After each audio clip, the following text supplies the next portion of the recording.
State Government and Veterans Affairs Finance Committee will come to order. The first item on the agenda is the overview of the Science Museum. Mr. Jolly, Ms. Rainey.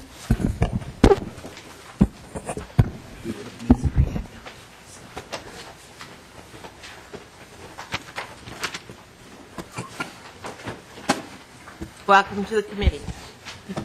Madam Chair, members, thank you very much for your time. I'm Dr. Eric Jolly. Accompanying me is Brenda Rainey, our Director of Government Relations, and I will do my best to take just 5 minutes to quickly share with you the Science Museum's objectives this year and what we are doing with our state appropriation, and hopefully save some time for questions. The Science Museum has paid attention to the Governor's message as a state goal that Minnesotans will have the education and skills needed to achieve their own goals, to strive in the future. The state of Minnesota needs teachers well-trained and classrooms well-equipped. The state of Minnesota needs a science, technology, engineering, and mathematics-focused workforce. The state of Minnesota needs youth to be turned on to science and consider the careers and futures that will bring for them. The state of Minnesota needs cultural icons that show the quality of life in our state has nowhere to go but to the greatest future for all of our citizens. The Science Museum of Minnesota works hard to achieve these goals.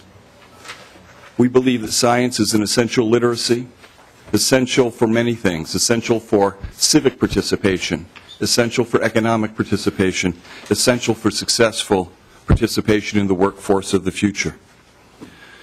Research has shown that over 60% of young people ages 16 to 25 report being discouraged about science and science education as well as science careers. The Science Museum of Minnesota is working to turn that around. Research shows that teachers are facing ever more stress in meeting the demands of standards in their classroom and finding appropriate materials that help serve their needs. In the last fiscal year, the Science Museum of Minnesota trained nearly 1,500 teachers in professional development programs. We've inspired over 150,000 students directly through field trips and outreach programs. We've traveled across the state, meeting students where they live, training teachers where they work. We provide immersive programs for teachers that are continuing and long-term, often into years of support. We provide to teachers professional materials and resources unavailable anywhere else in the nation. And we provide to teachers intensive training during the summer. And we provide to the state research-based findings that show that participation in the Science Museum programs improves student outcomes and teacher satisfaction concurrently. At the Science Museum of Minnesota, students can experience field trips such as Storms on Stage, our cell lab and learning labs, and visualize themselves as scientists. In our outreach programs, we help students in schools experience the kind of learning that they imagine could only happen outside of the classroom, and we give teachers the satisfaction of turning students on to a future.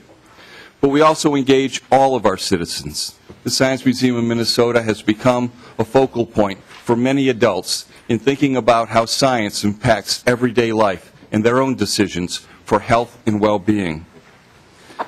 We don't do it alone. We work with scores of schools, nonprofit organizations, training programs, with corporations and foundations to make this happen. We do our best to leverage the state dollars in ways that I think many couldn't have imagined. This year we're asking for a modest 1% increase in our state funding, an amount in the governor's budget, and we're delighted to have stemmed the tide of the losses that we have taken over the many years as a partner with the state in tightening our belts as well. But with this small amount, just over $1 million, we think we give the state a tremendous return on its investment.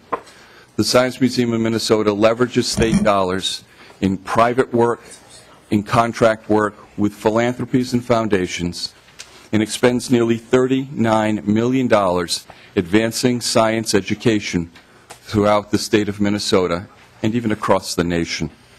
We're a calling card for the quality of science and science education in Minnesota. The Science Museum of Minnesota uses the state dollars to allow us to maintain the kind of facilities that others want to partner with. It's not that hard to find someone who wants to have their name emblazoned on sponsoring a training program or a hall or a great opportunity for teachers. But it's desperately difficult to find someone who will want to sponsor clean floors, safe space, clean windows, the kind of space that makes the Science Museum a great place to partner. That's what state dollars helps us do, and it is a tremendous asset. It's an asset that keeps us clean, hospitable, safe, and allows us to extend our hospitality across this great state. Not just to our teachers, but, for example, to veterans.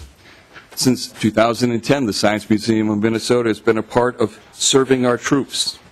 That's a wonderful program that was created by former St. Paul City Council member Pat Harris that allows the troops in the Middle East to share virtually a state dinner with their families back in Minnesota.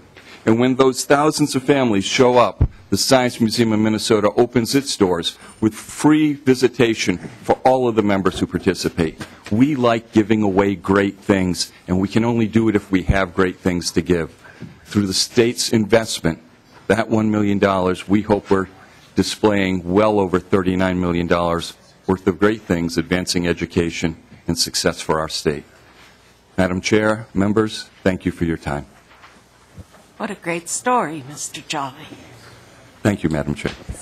Representative Detmer. Thank you, Madam Chair, and thank you, Dr. Jolly, for coming in, and also thank you for the tour that my wife, my wife and son took just a few weeks ago.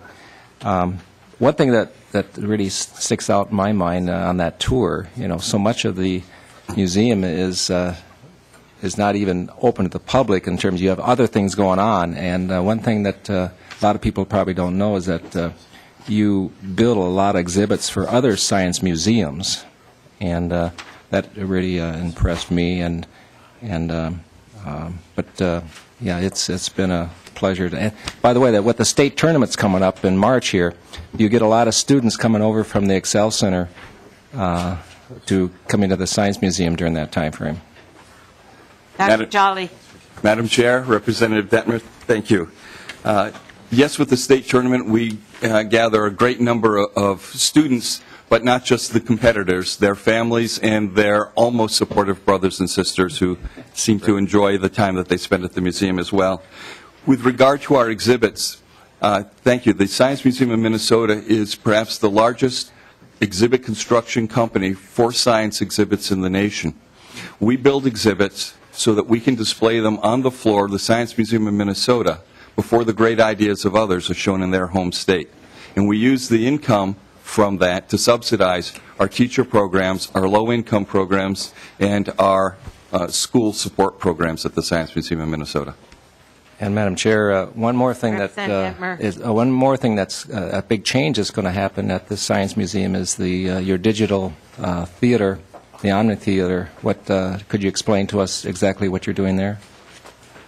Dr. Jolly. Madam Chair, Representative Detmer, yes, the Science Museum of Minnesota was the second Omni projection theater in the United States. And in those many years ago, 35 years ago, we experienced a problem, and that problem was content. And so in solving that problem, we led the Science Museum of Minnesota to become one of the major producers of science films in the nation. Today, we produce movies and distribute them to 400 theaters in 22 countries. The films are Minnesota-made, starting with our very first film, Seasons, the only Omni film exclusively made in Minnesota, and most recently, the current showing, Tornado Alley, also filmed in part in Minnesota and filmed through a consortium of museums led by the Science Museum of Minnesota. This has been a legacy that has really excited the passions of Minnesotans. Today, the Science Museum of Minnesota's screen is the most viewed single Omni Theater screen in all of North America. More than Chicago, Boston, New York, L.A. Minnesota can be proud. We have a legacy of films and of storytelling through films which is stunning. And now we're facing a challenge that has perplexed Kodak and Polaroid. Film is disappearing. And as we look to what's next, we believe it's going to be an advanced digital projection technology. And with the help of the state and hopefully legacy dollars, we will refresh that legacy of Minnesota films and exhibition and move into the digital age with that theater, creating an opportunity for us to exhibit not just films past and present, but technology of the future, satellite images from space, images from weather satellites around the world, images that allow our students and visitors to understand large-scale data that's never before been visualized on any screen. That's the future that we hope to build and to preserve the past of our films. Thank you. Thank you for your passion. We appreciate it a lot, and for your inspiration to our teachers, our students, and citizens that just want to learn. Representative Kresha. Thank you, Madam Chair. And just very quickly, thank you for your presentation. And as a father of 5 children, I've spent many hours with your exhibits with my kids, and I just wanted to thank you for all the, and thank your staff, please, for the tremendous work. And Dr. Jolly, I think we just received another opportunity, an invitation to another opportunity on Tuesday evening, if we don't have committees. Madam Chair, we hope that your labors will be rewarded with a visit to the Science Museum of Minnesota, and you'll see what the representative is so excited about. Thank you. My staff loves hearing that we matter to this state. I appreciate that, and I appreciate the confidence that this committee and the state gives to the Science Museum of Minnesota.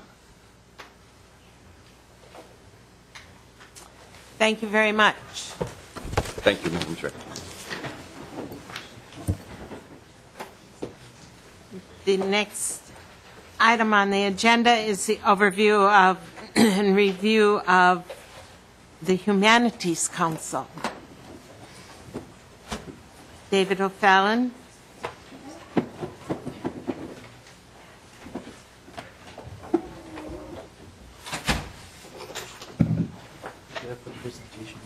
Tristan Matis Castillo.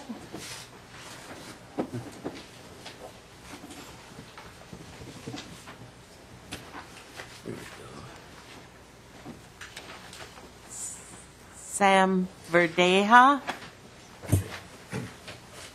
And welcome again, Mr. O'Fallon.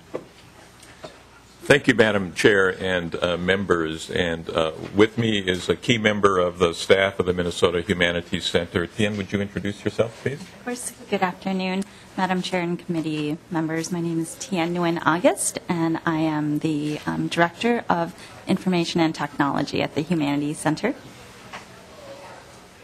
Ms. August? Yes.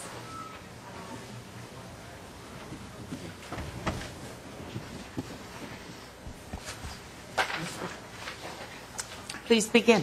Thank you, Madam Chair and members. We have a short presentation, and again, we're focusing on the work of the center and especially the impact of the governor's recommended budget, over which your committee has oversight, and its future. So this is the Minnesota Humanities Center. I have to say it's a pleasure to follow my colleague, Dr. Eric Jolly. It's just wonderful. We collaborate, we partner, and I think a joint commitment to the education and the future of the state of Minnesota. So going forward, let's see, great. Here's the mission of the center: build a thoughtful, literate, and engaged society, and we actually mean it. It's not just words on a piece of paper. So we're focused on education to help people truly be thoughtful and literate and engaged in our great democracy. That's the fundamental work of the center.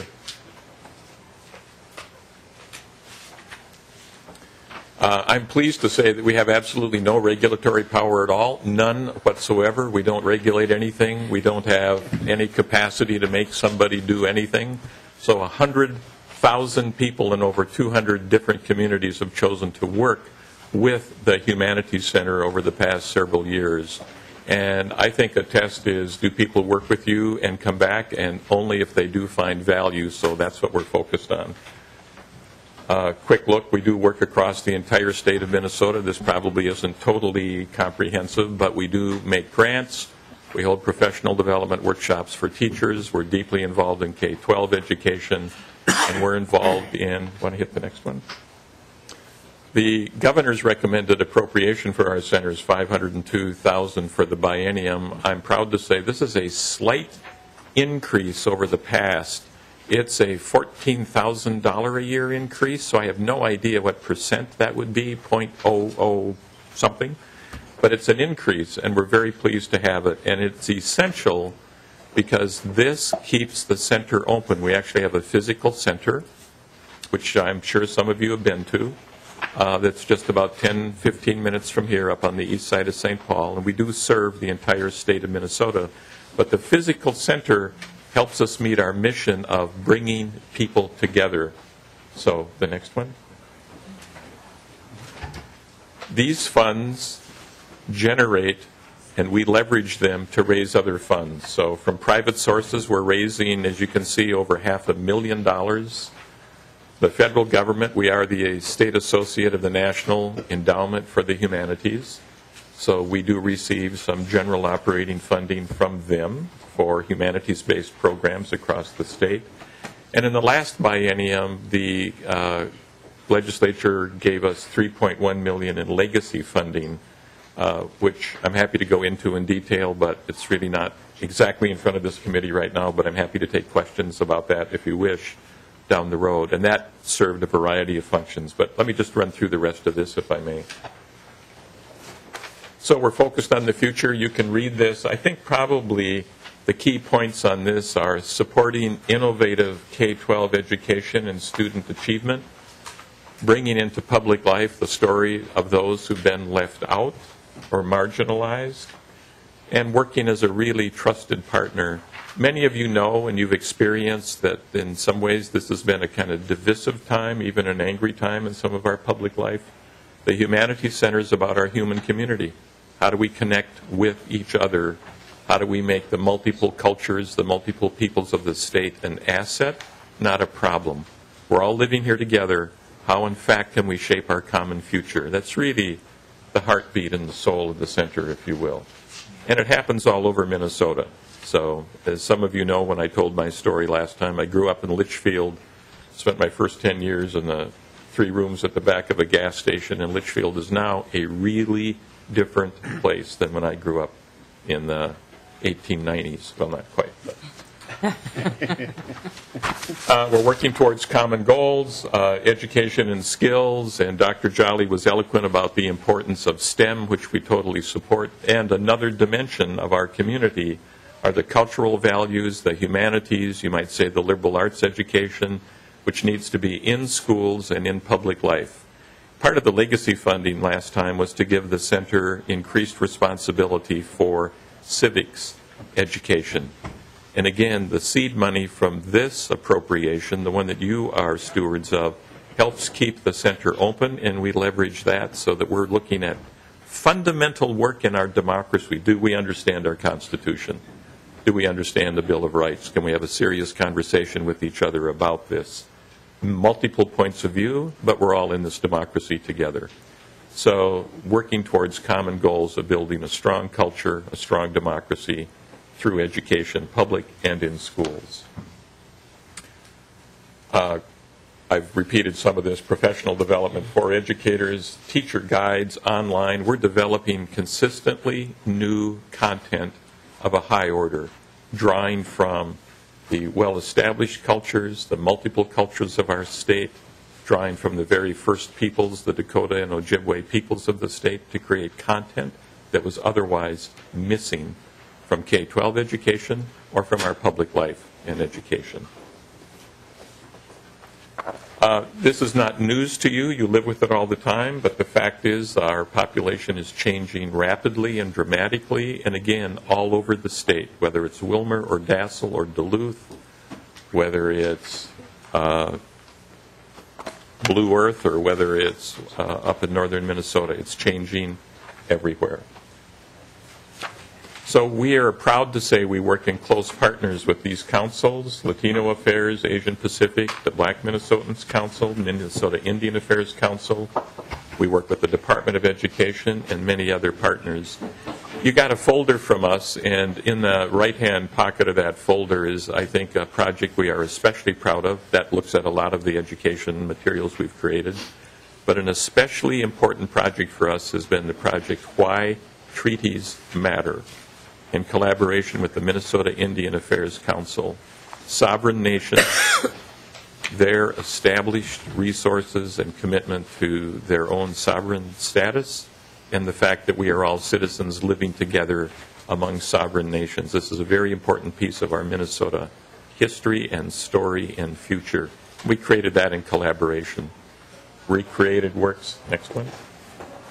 We created original materials from collaboration with the Council of Asian Pacific Minorities, original materials to help literacy, to help young Hmong men and women integrate into this culture and preserve their own culture and stories. So stories that have been left out. Somali bilingual books, and also award-winning documentaries with the Council of Black Minnesotans. First Minnesotans, Groundbreakers. And I love this one, Prayers on the Prairie. It won't be shocking to you to learn that beyond Lutheran, Norwegian, Catholic churches, there are now mosques, there are Hindu temples, there is all manner of faiths across Minnesota. And in our great democracy, we need to honor these. We're creating original material to help educate people around that.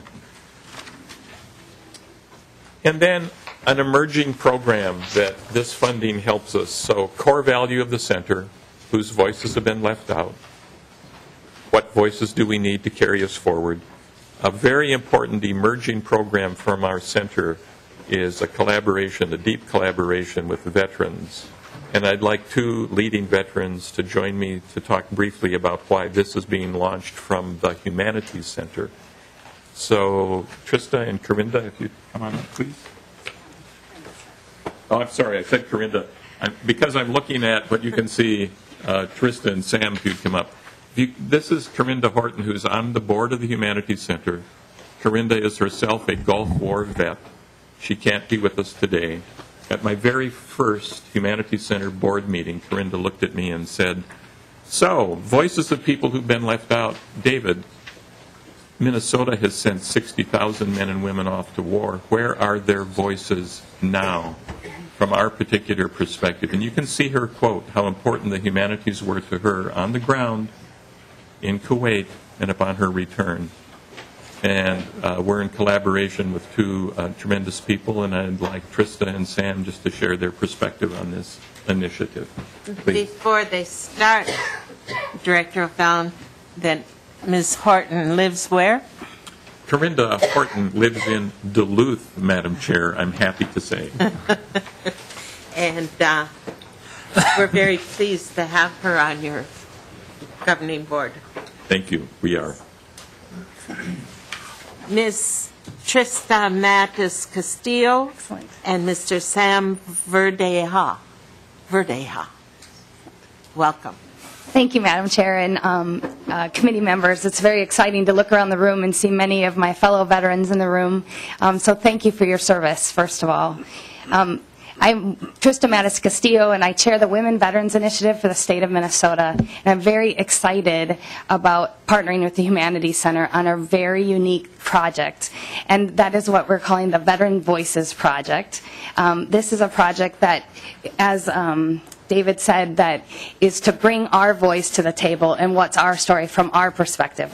We are a unique culture. I can speak to Representative Howe, Representative Newton, Representative Detmer, Representative Leidiger in ways that the rest of you probably can't understand. And in our own language. We have our own celebrations, our own customs and traditions, and that's something that we would like society and the greater community of Minnesota to understand who we are and to understand what we bring to the table. We are incredible leaders. We're brave and heroic people, and yet we are part of the community, and that's really important for people to understand. At the same level, we need to also understand what our community expects from us and what our community needs from us and the way that they perceive us as well. And so this project at the Humanities Center really brings the opportunity to bring those two things together. We are launching our first event of many to come, and that will be what we're calling the Veterans Voices Award, where we are seeking to honor the top 25 veterans under the age of 40. Sorry, representatives. Under the age of 40. So we're really targeting those, post 9/11 veterans, young veterans, to say that and to celebrate what they have done outside of uniform. So we can show both the community and them that the community respects and appreciates what they did in uniform, but also outside of uniform, and that they're contributing back to society and to their communities. This also is about setting hope and barriers for that. We know that our unemployment rate among young veterans is extremely high, and they have difficulties and barriers. And sometimes, as we veterans know, when we leave our uniforms behind, we're seeking what it is our new mission and our new purpose in life. And so for those who have succeeded and society can recognize by nomination and we can celebrate what they've done, we hope that it also leads to mentor other young veterans who are looking for their new mission to say, I am a really great farmer and I've been recognized for that, or I'm a really great educator and I'm being recognized for that, and I have a new hope and a new mission. And so that's what this project does, and we're really excited to announce it here at the legislature as well. Sam? We're excited to receive it. Thank you. Mr. Verde? Yeah. Yes. Verdejas. Thank you, Madam Chair, members of the committee. I'd like to talk to you about impact briefly, and I won't cover a lot because Trista and David have done a great job of articulating to you the purpose of the project and its role in the community. First of all, I'm a Vietnam veteran. I'm a United States Marine Corps Vietnam veteran, and I want to talk to you briefly about the culture of America when we came home. And we know that from history. If we haven't been, those of us that were there in that era, were active in that era, but those of you that were not in that era, you read about it in the history books. We came back to another war zone. And any veteran will tell you that. And that's not to say that we're critical. That's to say that that's the reality that we face coming home. And in that, I had a conversation with one of my Vietnam veteran colleagues at one of our meetings at the Humanities Center. And across the table we said, geez, what would we be like and what would be our contributing factors if we have had this project as Vietnam veterans? We would by all means be far more advanced in our personal and professional development, in our contributions to the community, and our contributions to the fabric of America as soldiers and as citizens.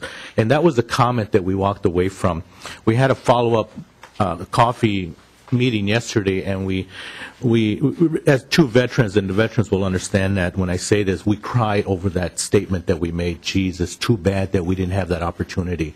We actually had tears in our eyes saying that. We actually met at the VA Medical Center. We both had commitments out there.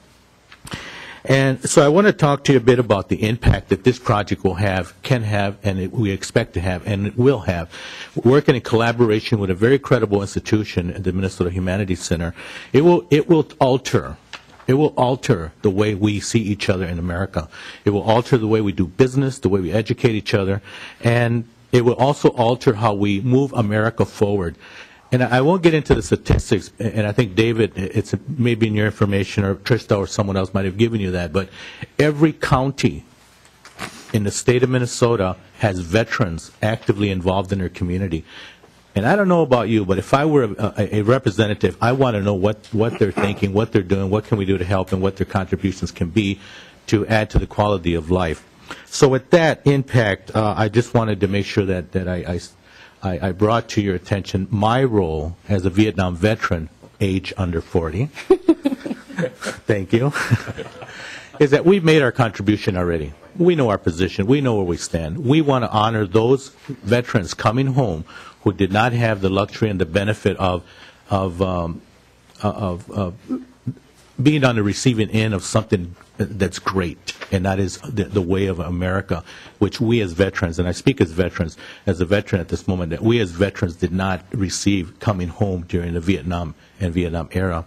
I also want to attribute what we're doing here to those. And I'm just going to share a really quick story that I'm going to end my commitment. David knows that I'm long-winded. I contribute what I'm doing to a large part to my guys that didn't come home. I received a Combat Action Medal. Why? Because others died and I didn't. I'm not very proud of it. My commitment to this project is in large part to those soldiers that fought for us and did not come home. So again, I just want to conclude by saying thank you for hearing us today, and looking forward to working with you on this very important project. We're looking forward to be the recipients of your hard work and your service to enlightening all of us on your experiences and experiences of the others that went with you. And we appreciate that you're volunteering your services to work on the voices of the veterans. Thank you. And what, Director O'Fallon, what will we hear? Their true life experiences and then the history of the time, or just, not just, or individual parts of individuals' experiences.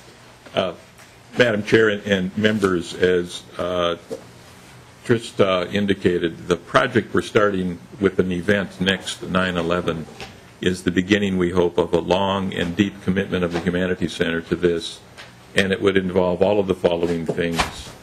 And Trista made a comment that is the key and it's the core value of the center. Veterans telling their stories in their own voices. We need to hear this, exactly what was the experience, what happened, what can we learn from that.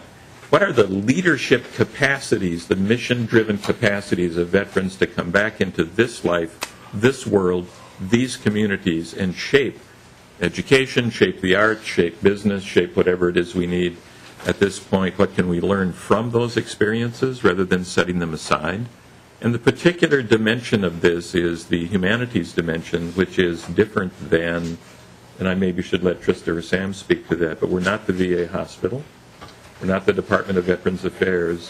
We bring a more human, community-building dimension to this. Trista, I don't know if you want to speak to that, or yes? I think also, Madam Chair and committee members, I think what's really important is among veterans, we all have different opinions and different thoughts and feelings about different organizations. Some of us are in the American Legion and the Disabled American Veterans. Some are not in any organization. Some trust the VA, some don't.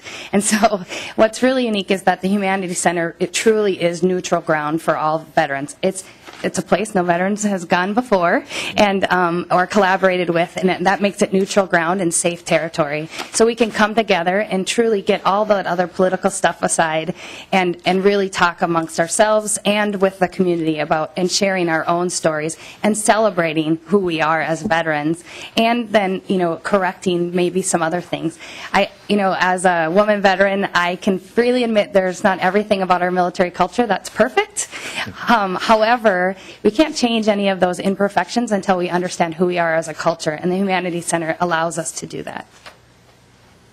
Sounds like a breakthrough to me for all of us. Precisely. Director Fallon, will this be filmed? Will this be broadcasts? Will this be, or we have to be there in person? Madam Chair and members, I think there'll be a variety of things happening. The event itself is designed to be sort of a live awards celebration to change the story, as Trista and Sam indicated, from a story of loss and deficit to a story of assets and success. And then we want to go on. We want to have projects in literature and in other media. We want to have projects around the state. We're collaborating with the theater that might be producing an original play drawn from and only from the voices of veterans that we could love to have further conversation about. So a variety of voices, of avenues into, but literally literature, all the media, the arts, the humanities broadly defined will become part of this. This is just the first step, we believe. The foot in the door, the nose under the tent, the breakthrough. And isn't it interesting that you're on the same day as some of the other agenda items are that also receive state money and messages from the chair? It's great. Thank you. Representative Howe. Thank you, Madam Chair. And first of all, as a more recent veteran after the Vietnam era, I guess I would like to extend my thanks to the Vietnam era veterans, because it's because of you that we received the welcome home that we currently received, and that's a deep gratitude of all of us current veterans that you didn't allow that to happen again to us. And so that's the first thing I would like to do. And then, and I think that, as Dr. O'Fallon and I had talked, it's all about people and relationships. And the key thing is as these soldiers go over and they get to make life and death decisions, and they have responsibilities that are far more reaching than anyone that hasn't been there have. And when they get back, the only positions they can find are, would you like fries with that? It really is demeaning to these veterans not to get similar positions of responsibility. And they get lessons and training that you can't find in any institution higher learning back here. And you don't get a piece of paper saying that you can currently now have a degree. They go to the University of Life and have that diploma within themselves. Now, the question I have for you, Dr. O'Fallon, is that as I've shared with you my son's poem, is there going to be a voice for veterans' families? Because those folks there even have experiences that the veteran doesn't understand. Dr. O'Fallon. Madam Chair, Representative Howe, absolutely yes.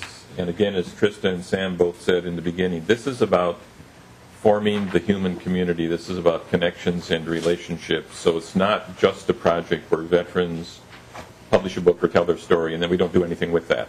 So it has to be an integrated approach. And again, I hope these words don't sound, like 10,000 feet and philosophical to you all, because I mean them from my heart. When I talk about building the human community, it literally is eye to eye. Who are we?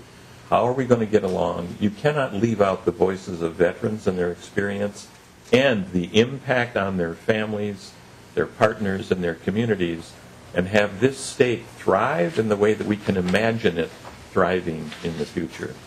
So I don't know if Sam or Trista wants to address that as well, but If I might, Madam Chair, Representative Howe, the great part about this is it's all veterans working on this event, so there will be tangible results at the end. We're all mission focused.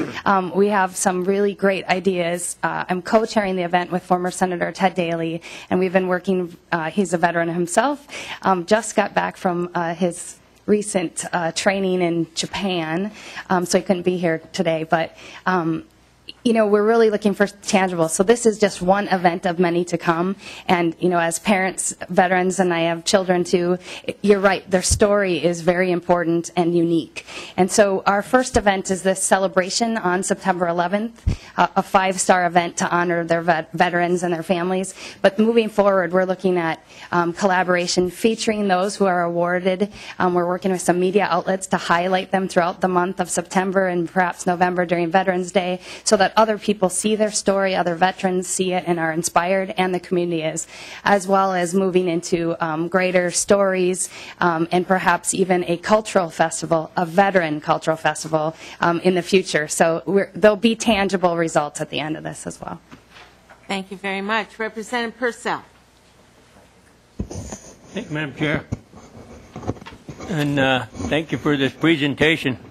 Just a couple of comments and perhaps suggestions for food for thought, and to take up on something that's been mentioned already about families, and absolutely, and you know, look back in history just a little ways, and you go back to Lincoln's second inaugural. I guess that's a little ways, and it's now time to take care of the widows and orphans.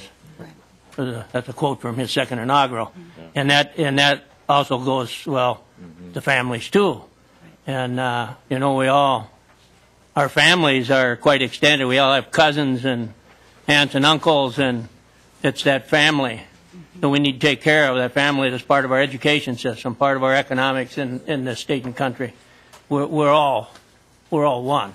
That's right. And so I think it's really important to drive that home.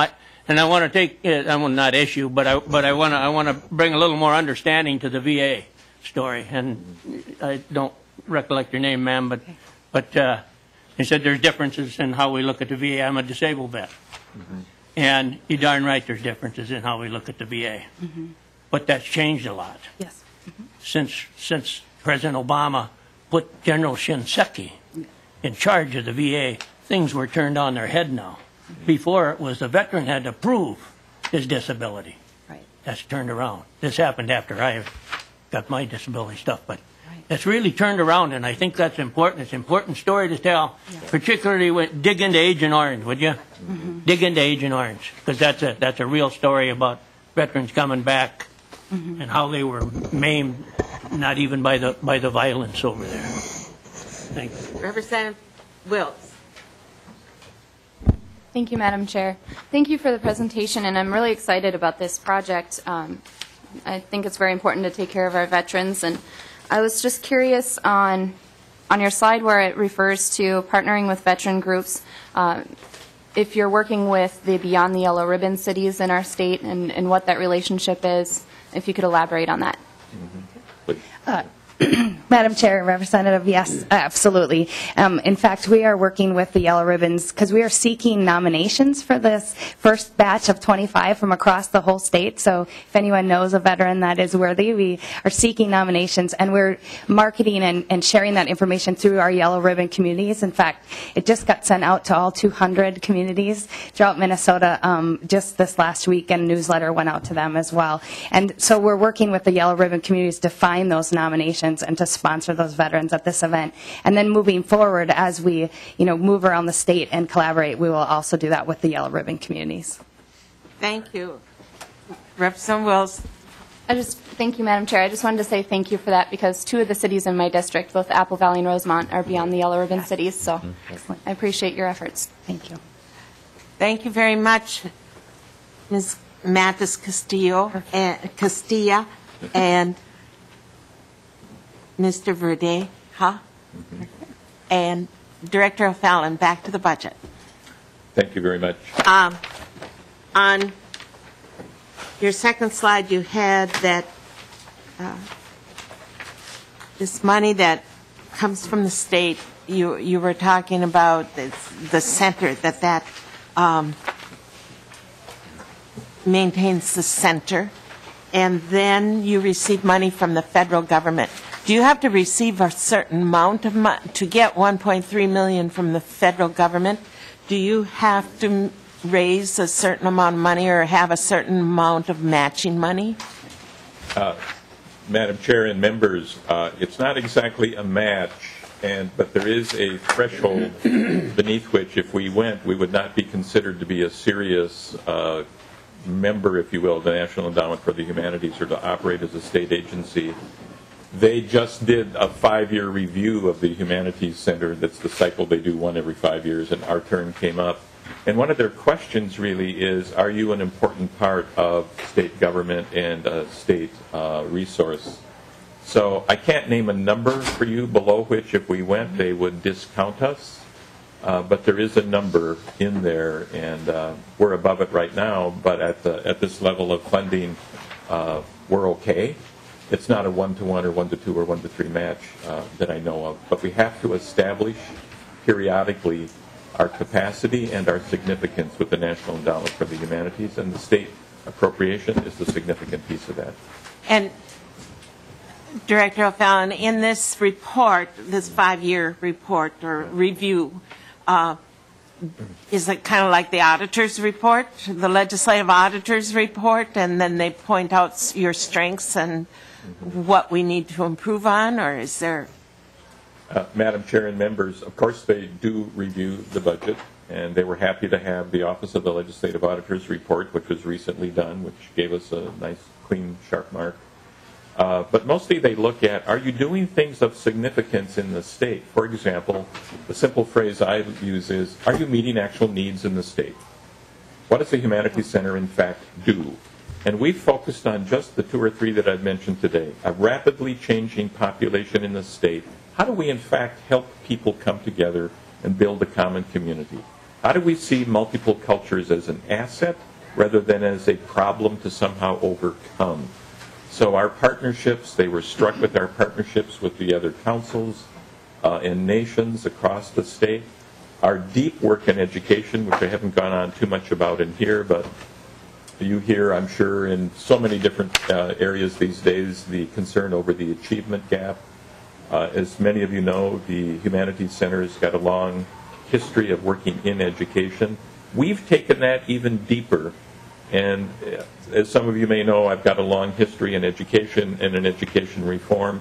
What the Humanities Center is doing right now with the teacher-student relationship is the deepest work I've seen. And many of us have been part of projects where a lot of money was spent and then the money went away and then you went, well, what happened? Was there actually a result of some kind? If we want to build long-term sustainable change beneath the achievement gap, is what I call the relationship gap. The research is there to show it. How do teachers and kids connect, especially when the kids are from all over the world? And we help that happen with professional development, original materials, and great support.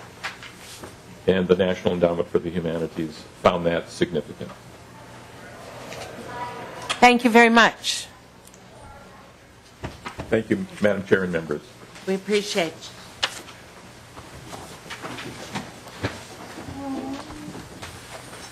The next item on our agenda is the review and report from the Campaign Finance and Public Disclosure Board, something we all sitting at the table are familiar with.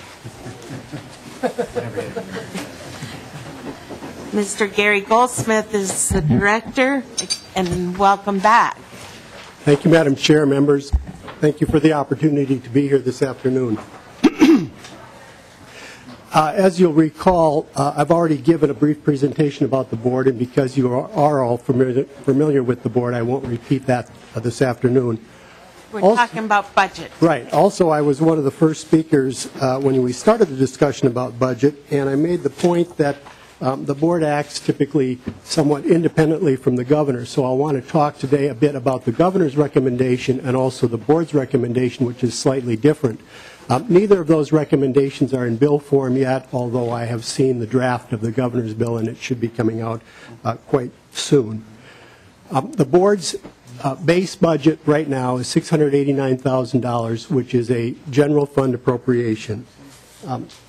We've looked at the numbers, and I've provided you with a one-page sheet that has 3 graphs on it, and they generally summarize where we've been and where it looks like we're going at the moment.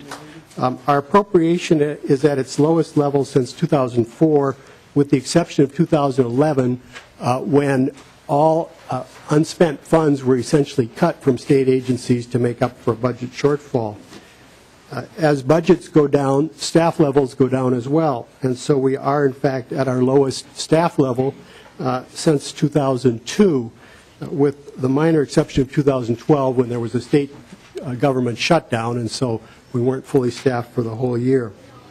At the same time, the workload has gone up. The graph that I provided for you is a graph of the number of complaints accepted, but if I did a graph of independent expenditures, spending, or general spending, or contributions received, all of those graphs would look somewhat the same.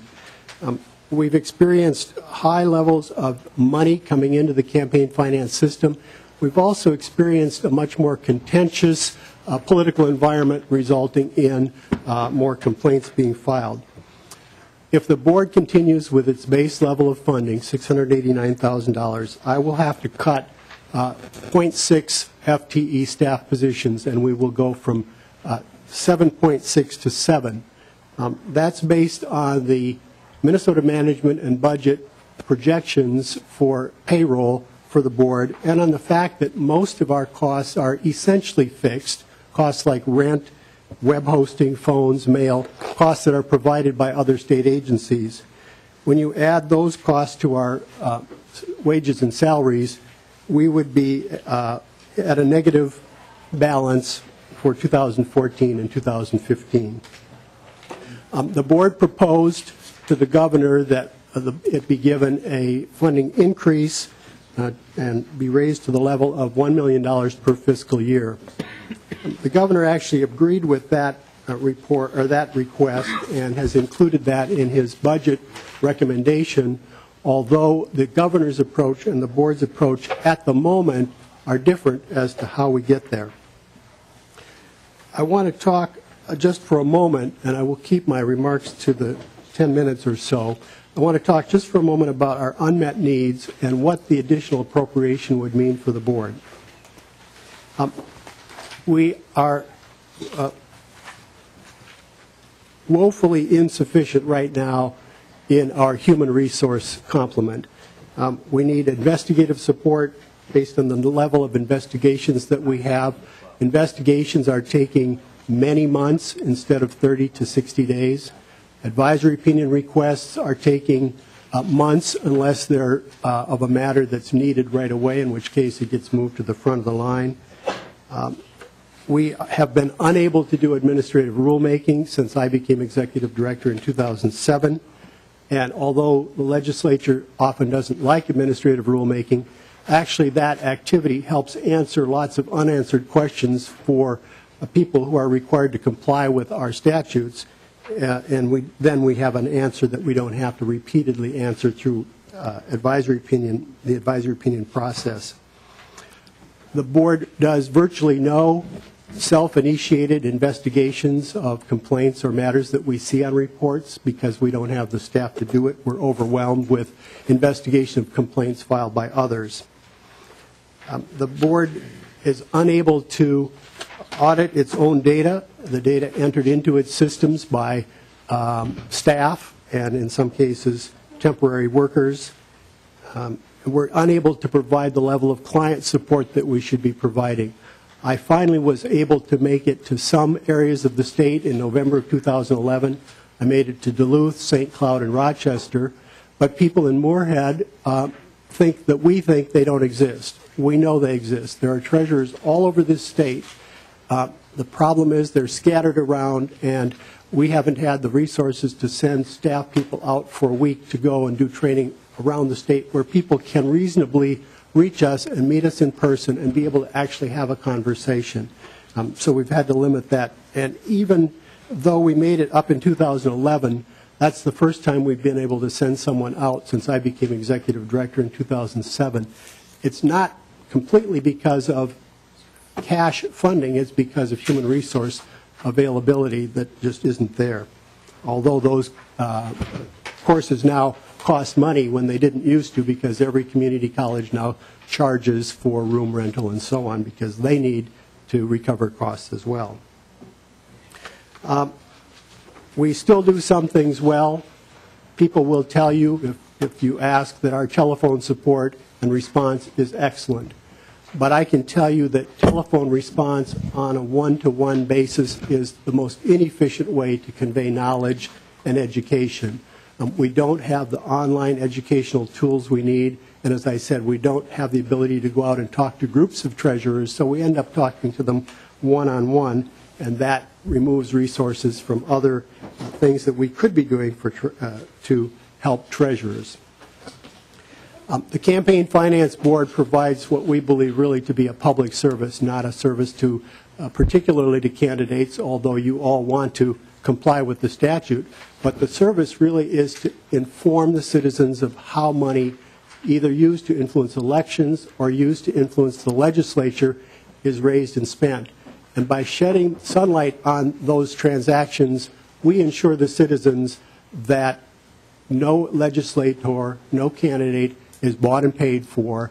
The money is all public, and it's very obvious from the disclosure that's provided that there is no undue influence and nothing that shouldn't be happening. And so it helps build confidence in state government, and that's important in these days when citizens tend not to have confidence in state government.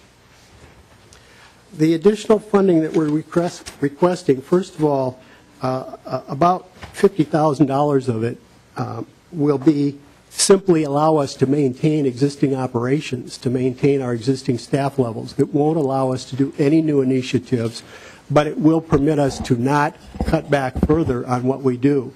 If we have our same base appropriation going forward, we will lose staff, and that means we can do less than we do now.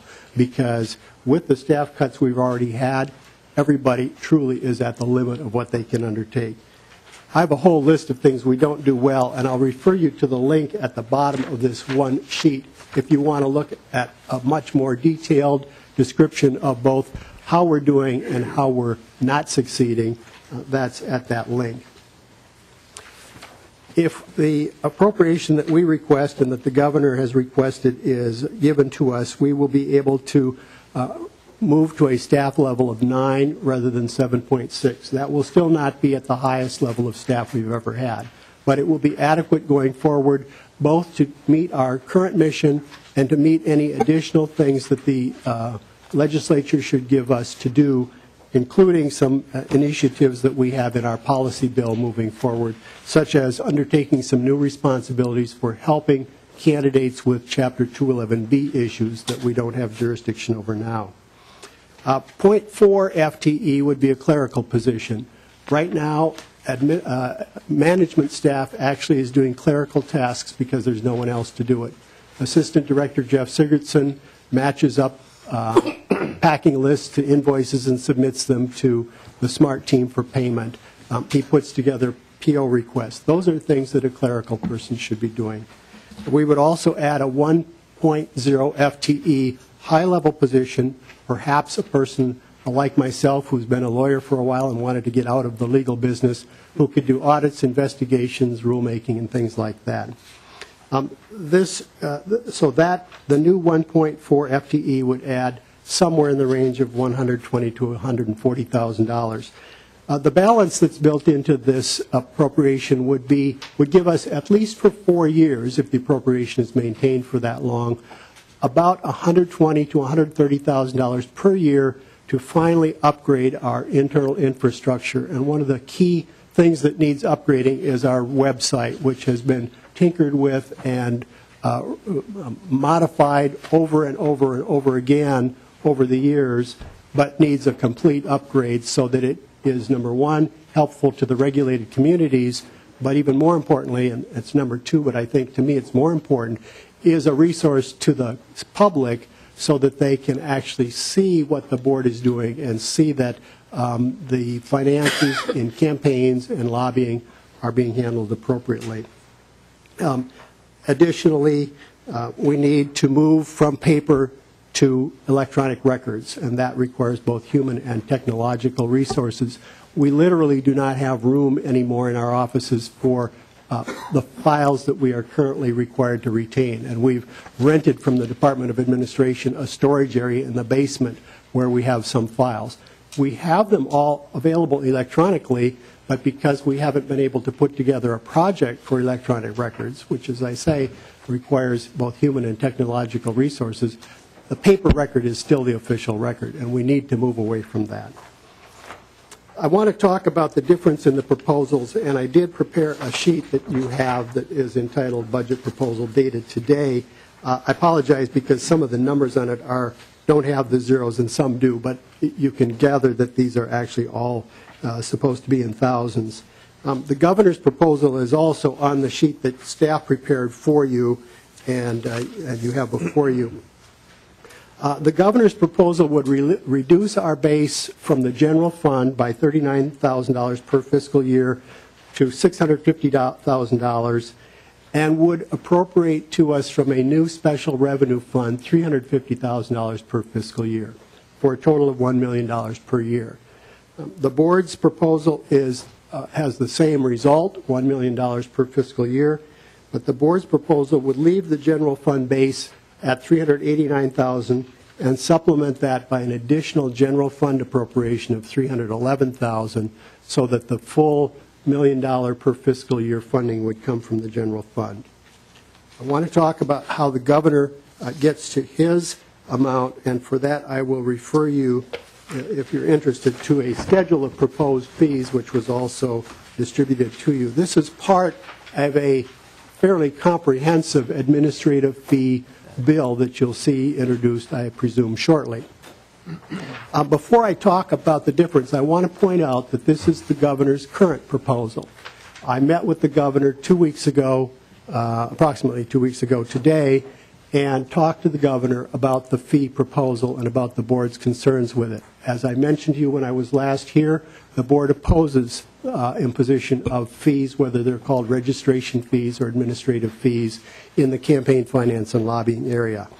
And after our discussion, the governor indicated to me and indicated that I could make this statement publicly, that unless there is an unexpected downturn in the forecast that will come out tomorrow, it's the governor's intention to provide in his supplemental budget materials an appropriation to the board at the $1 million level from the general fund. So the governor hopes and expects to abandon the fee proposal, but we won't know for sure until we see the forecast, and we really won't know for sure until we see the supplemental budget.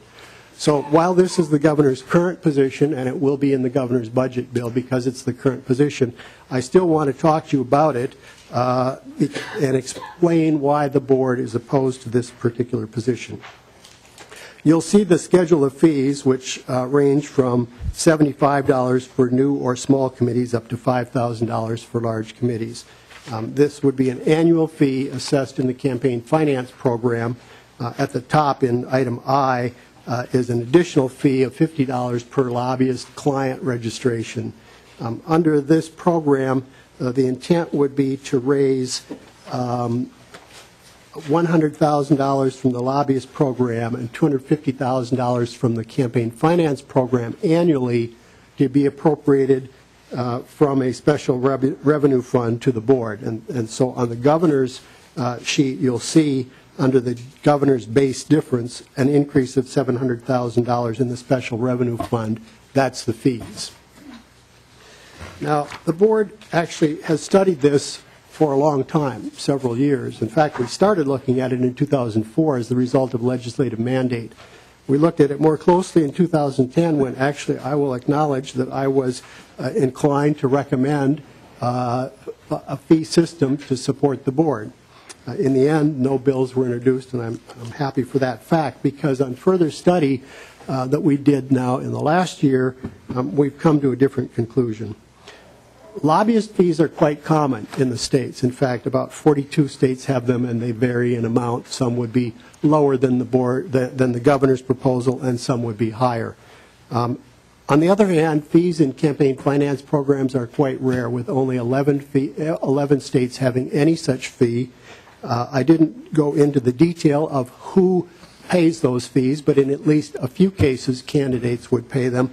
In no case would the fee approach what's being suggested in the fee schedule that I provided and that will be in the governor's bill. They're all quite modest.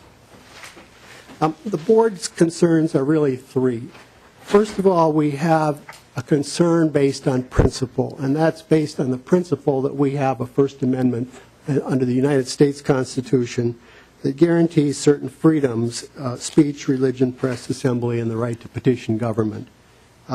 Speech and the right to petition government are embodied deeply in both campaign finance and the lobbying programs in Minnesota.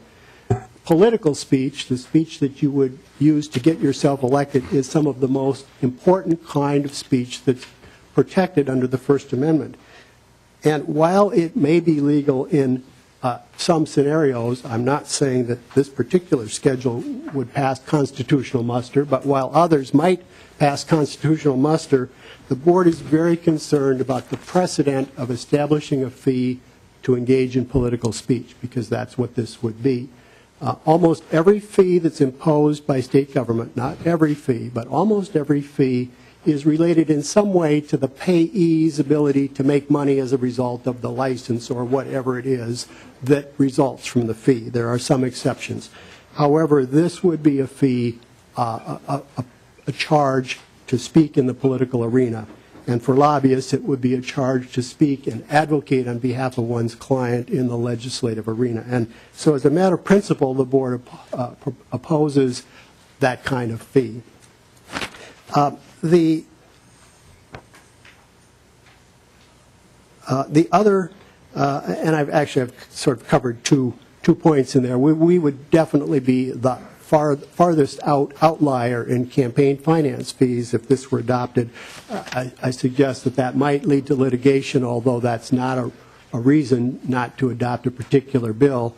But I'm concerned with the burden that this fee would impose on candidates and committees, and that at least some will make the argument that the burden is too high to pass constitutional muster. The other concern that the board has is that this legislature can't control future legislatures, and if this legislature opens the door to fees in the campaign finance and lobbying area, it cannot predict or control what a future legislature might do. I am not a subscriber to the slippery slope theory in most cases. I think that you can draw a line and say that's where it stops. And if this body could draw that line, I might think differently. But in the area of fees, I'm very concerned that once that door is open, some future legislature will believe that it's worked at this point, why not have a little more and a little more and a little more. So that's the reason the board opposes the fee program that would have to be implemented should the governor not reverse his proposal and should the legislature choose to go forward that way. My last comment is that I heard Commissioner Cronk, I was watching on television before this committee, testifying on the Department of Administration's budget. One of the reasons that the board has been able to weather these staffing and budget cuts is because of the SMART program, the Small Agency Resource Teams. As soon as I became executive director, we got on board with the human resources component of that, so our payroll, staff enters payroll on the online system, and then the SMART team does the processing. Then subsequently, our office manager left, and because of the SMART financial management program, I was able to replace that position with a management analyst who could start doing some things that were more important to the board's core mission. So the board fully supports the SMART team. We use it to the fullest extent that it's available. We think it's a good program, and we recommend that it be made available to as many small agencies as possible.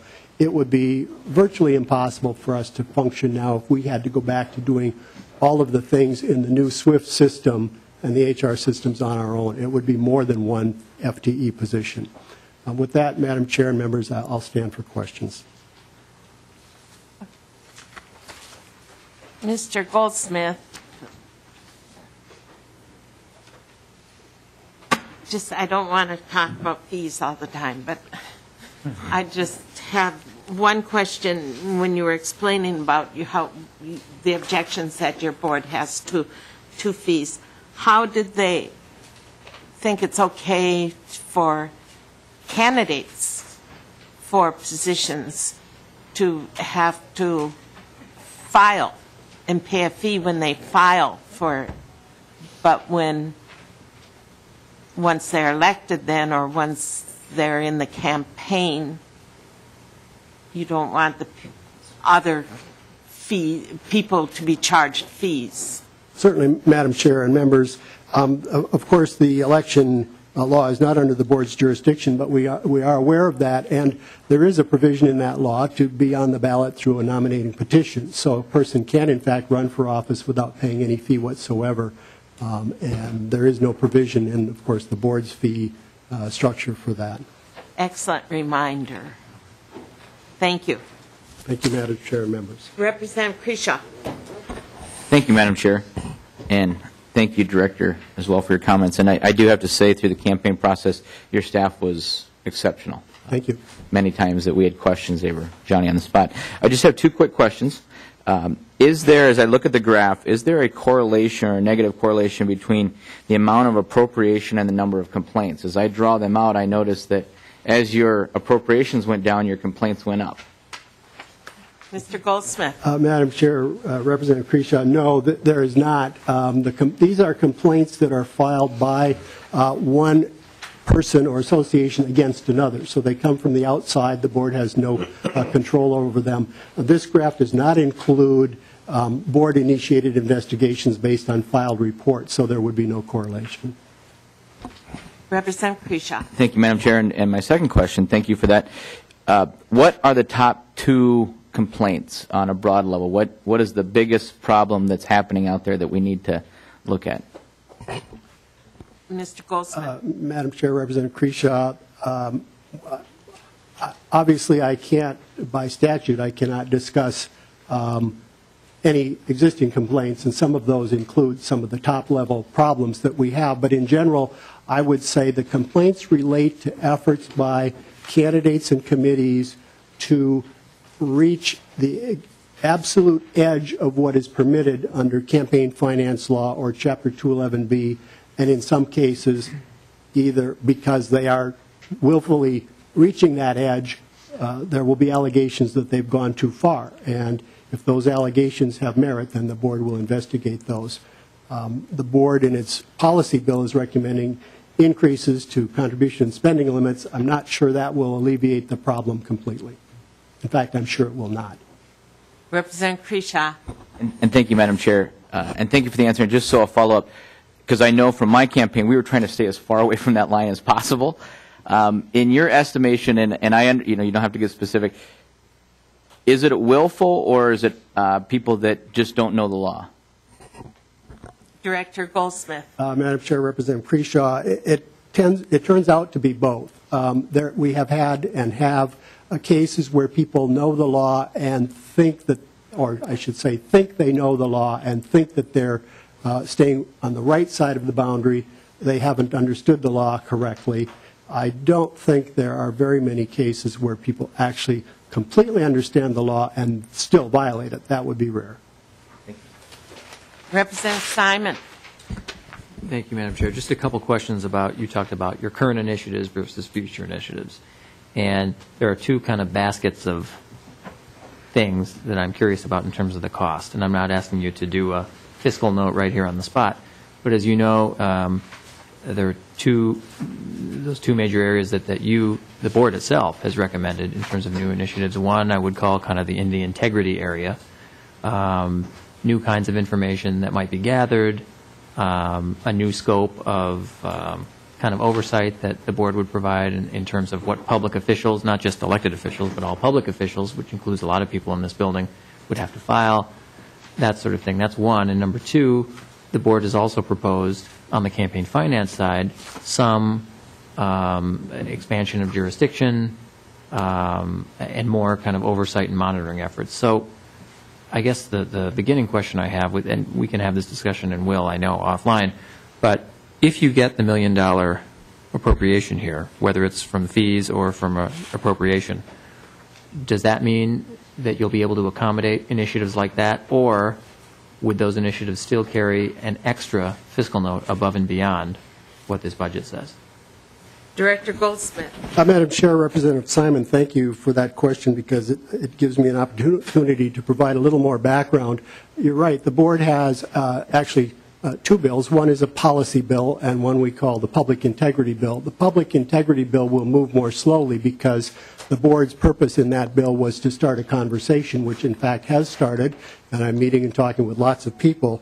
That bill will clarify the relationship between financial interests and official action. It will clarify the disclosure requirements.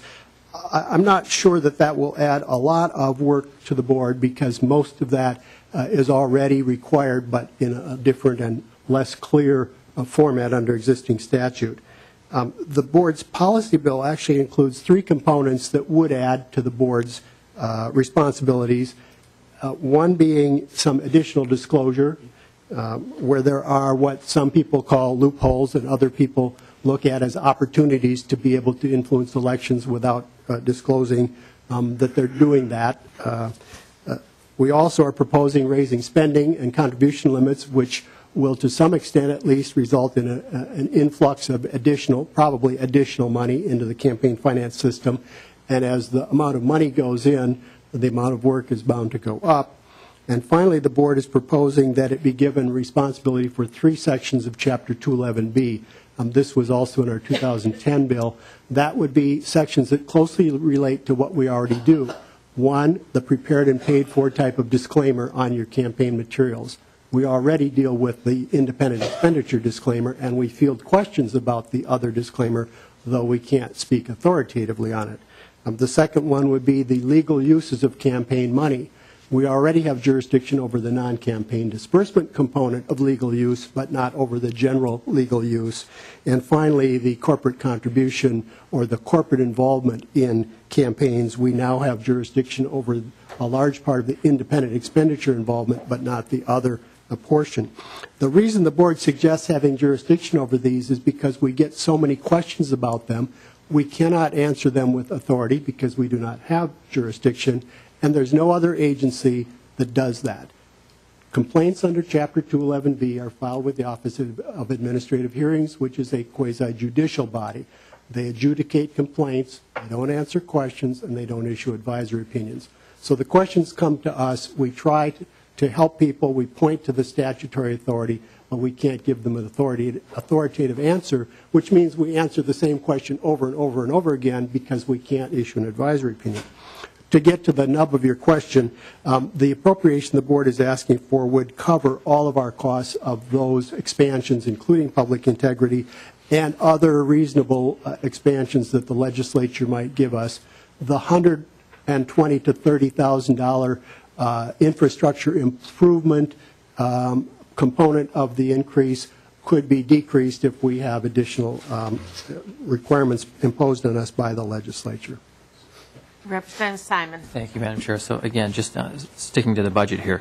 So if, as you contemplated on the integrity side, this is an ongoing discussion, which we probably won't get done this session, but will bleed into next session, and we hope to get done next session, then when we finally do drop in a bill, assuming you get the appropriation that you're seeking here, am I right that that bill will not need a fiscal note?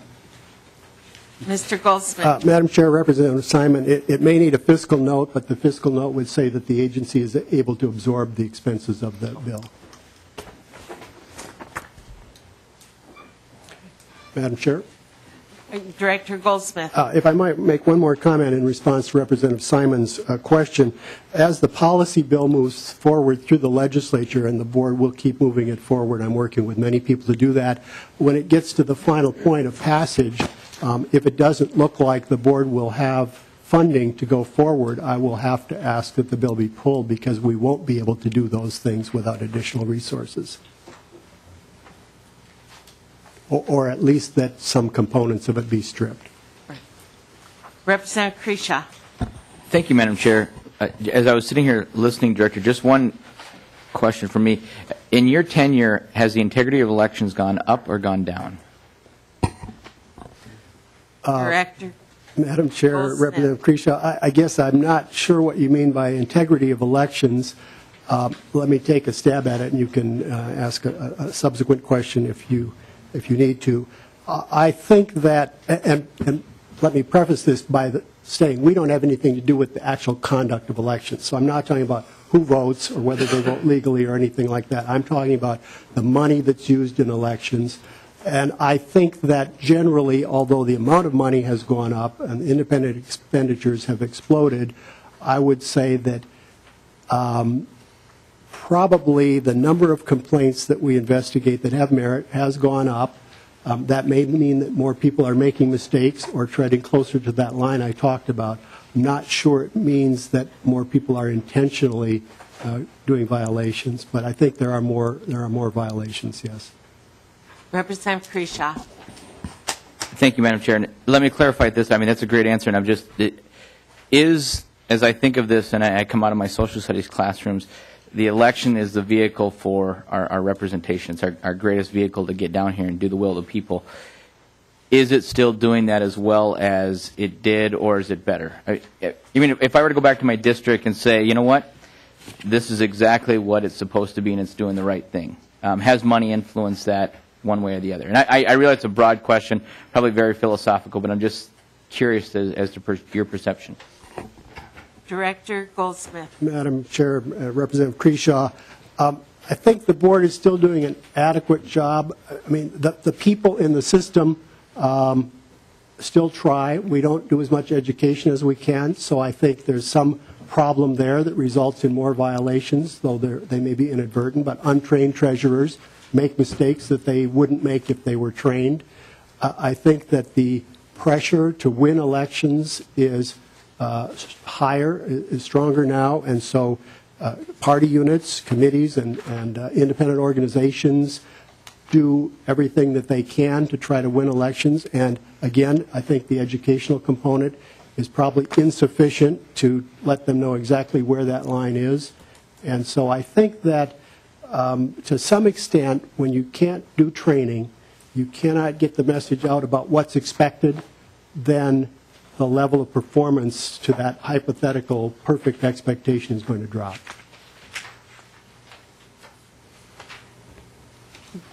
Do you, Director Goldsmith, I don't know if you would know, but if anybody would know, you would know. Is there a difficult time finding treasures and keeping treasures? Madam Chair, there absolutely is. We haven't surveyed that, but anecdotally we hear it all the time. If anybody volunteers to be a treasurer, they're going to typically be taken up on that offer because nobody else wants to do it. And unfortunately, because, again, it gets back to training, we don't even have treasurer training online. We have a handbook, which is somewhat up-to-date online, but actual audio-visual video training, it's not there because we haven't had time to do it. And so unfortunately, the people that volunteer for these jobs may not know what they're getting into, often don't know what they're getting into, don't get the training, and then don't do the job. One of our biggest problems, to answer a previous question, is treasurers who become overwhelmed. And we have a role in preventing that we're not currently fulfilling.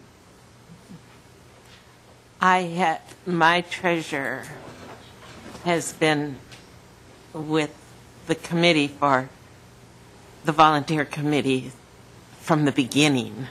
And so that's a lot of years. And she says it's getting more difficult because she likes to go to Florida. But now that it's all on computer, and she has her computer with her, it is working out. But I've gotten indications that she would like to be released. And so that's what prompted me to ask the question. And I haven't had people knocking on the door saying, Mary, I want to be your treasurer. Yes, Madam Chair. A competent long-term treasurer is a very valuable asset. The board recognizes that. And in fact, when we implemented electronic filing, a waiver program was put in place so that those treasurers who've been around for a while and aren't comfortable with computers are still filing their paper reports, and we're comfortable with that because eventually, years from now, they will retire and others will take their place. So a treasurer is a good thing to have, and if you have one, try and keep her happy. I do. Thank you very much. I expect that when the supplementary budget comes out, then that we may talk again. Thank you, Madam Chair, and thank you, members. Thank you very much. The next item on the agenda is the overview of, we're beginning public broadcasting now, and the first overview under public broadcasting is the Emperor's Group, the Emperor Station. Mr. Glazier, Mr. Hanson.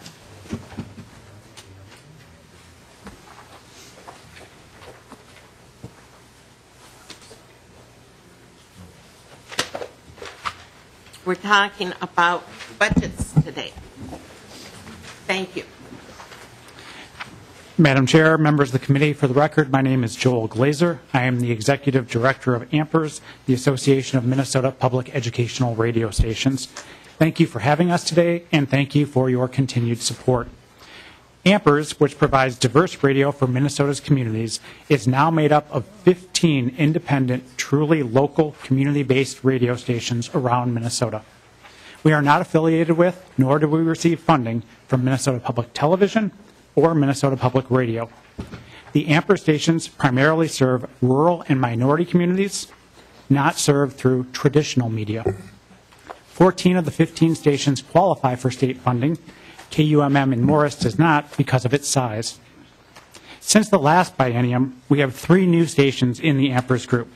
All 3 are affiliated with Native American communities in northern Minnesota. They are not just new to AMPERS, they are actually brand new community radio stations that started broadcasting during the last biennium.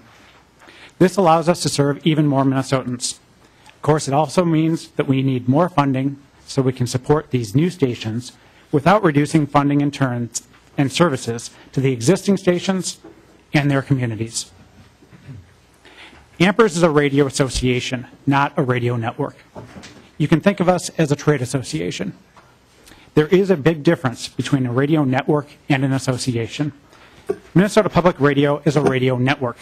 That means that if you can be in Grand Marais and magically be in Winona at the exact same time, you'd be hearing the exact same programming. NPR takes their great programming from here in the Twin Cities and then sends that programming to its stations throughout the state of Minnesota.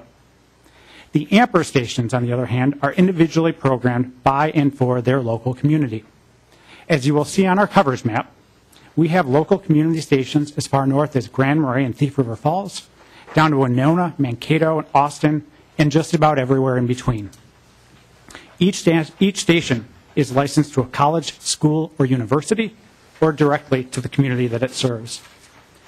Because Minnesota Public Radio and AMPERS are both public radio stations, understandably there's a fair amount of confusion. The two serve very different audiences, very different needs, and operate in very different ways. The AMPERS stations are smaller community radio stations. Each only have between 2 to 9 full-time employees, relying heavily on volunteers, in some cases between 250 and 300 volunteers.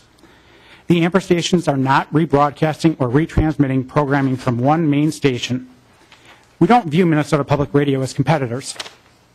The best analogy would be to view NPR as Target or Home Depot, providing very strong services to the masses. The AMPERS stations are the small corner drugstores where everybody knows your name. The stations are hyper-local. The AMPERS stations are entrenched in their communities and play a critical role in distributing emergency information. NPR plays an important role by distributing the initial emergency alerts through automation. The AMPERS stations are able to go into significantly more detail during and after the emergency event. They are able to put local police, fire chiefs, and other emergency officials on the air to provide real-time updates, like this interview on KUMD in Duluth during last summer's floods. My apologies, we thought we had it all queued up here, and we put the, there we go, put the computer down on a previous presentation. And we got muted.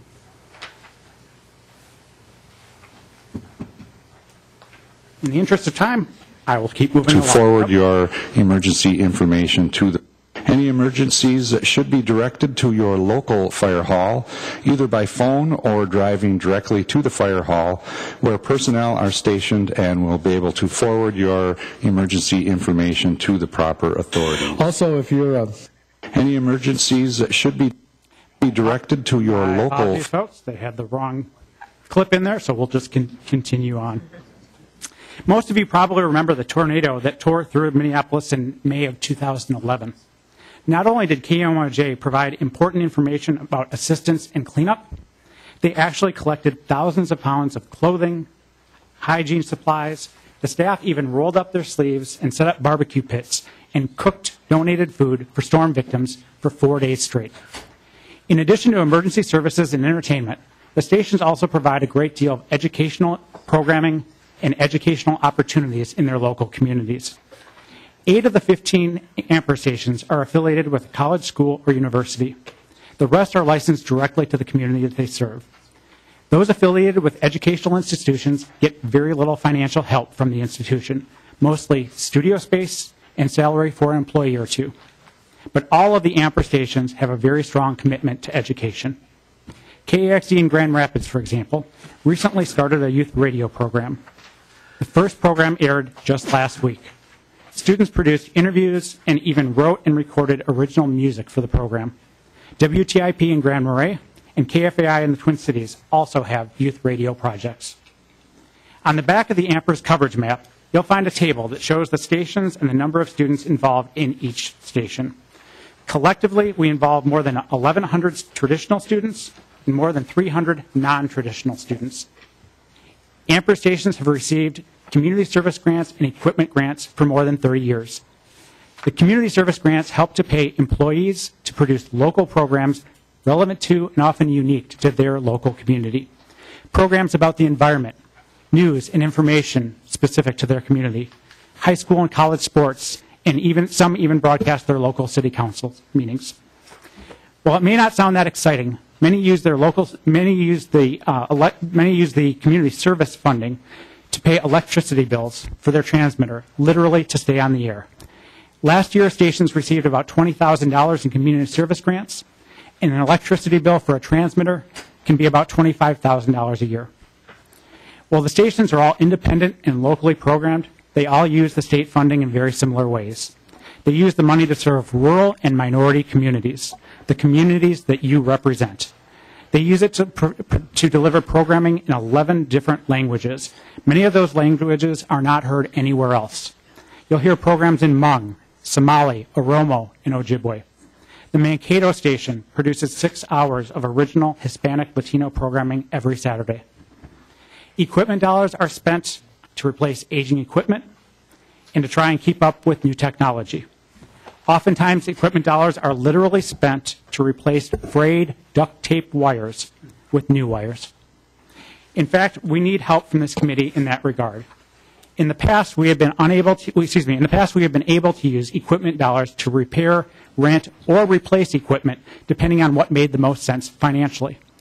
But the appropriation language of the past has specifically said the funds are to be used to purchase equipment. So that money cannot be used for repairs, even if repair is the best option. So we will be working with you, and you will see in our legislative agenda that we're looking to get that changed. Minnesota Statute 129D14 spells out the eligibility requirements for a public radio station to qualify for state funds. The statute is vague, outdated, and even requires something that is literally impossible to verify eligibility. So we'll be working to clean up the wording of that statute. At the top of our legislative agenda, you will find the funding for the last biennium, as well as our request for the next biennium. While it doesn't appear this way on paper, our equipment grant request is actually flat from the previous biennium if you look at it on a per station basis. These funds aren't appropriated to Ampers. They are granted directly to the station. Now that we have 3 new stations, the funds have to be distributed among 14 instead of 11 stations. A $234,000 appropriation will fund all 14 stations equally. It'll fund the 3 new stations and keep the original 11 stations flat from the previous biennium. The same is true for our community service grant. However, we are asking for an increase in the community service grant so that we can start to disseminate emergency information in foreign languages. As you probably know, there was an Amber Alert issued last week for an abducted child. Everyone involved, the abducted child, his mother, even the accused suspect, are of Hispanic Latino descent. And yet, to our knowledge, the Amber Alert never went out in Spanish. We want to and need to change that. It's also important to point out that the majority of the stations are able to essentially multiply the state funding through the Corporation for Public Broadcasting. The CPB grants are based on a formula tied to non-federal support. In other words, when the stations get more state money, they are able to get more federal dollars. If the state funding drops, the stations can lose CPB dollars. As our record has demonstrated, Amper stations have been and will continue to be excellent stewards of these funds, serving rural and minority communities. Madam Chair, members of the committee, my apologies for the technical errors. We thank you for your continued support, and we are available for questions. I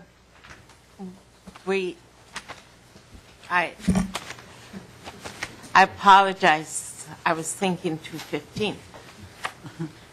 It's past 2 o'clock. And so we can't ask you any questions. And so you will have to come back. I understand, and we will do so. You told me earlier in the day that you were going to be flexible. Absolutely, Madam Chair. We will see you this evening. Thank you very much. This meeting is in recess until 6:50 tonight in basement hearing room.